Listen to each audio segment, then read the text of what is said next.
শরীরে অসুস্থতা বোধ করলে সঙ্গে সঙ্গে এই সূরাটি পড়বেন। ইনশাআল্লাহ সূরাটির ফজিলতে আপনি সুস্থ হয়ে উঠবেন। সূরাটি পড়ে আপনার শরীরে ফু দিবেন এবং সূরাটি পড়ে পানিতে ফু দিয়ে পানিগুলা পান করবেন। সূরাটি হলো সূরাতুল ফাতিহা। সূরাটির আরেকটি নাম আছে, সেটি হলো আয়াতুশ শিফা। যারা যারা সূরাটি পারেন না আমার সাথে পড়েন। বিসমিল্লাহির রহমানির রহিম।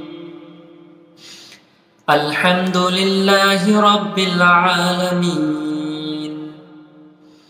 আর রহমানির রহিম। মালিকি ইয়াউমিদ্দিন।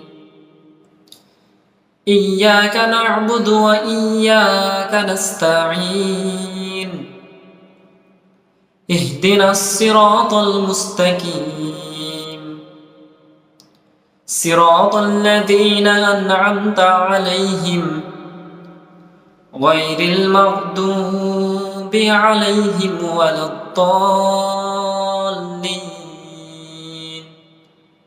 আমিন।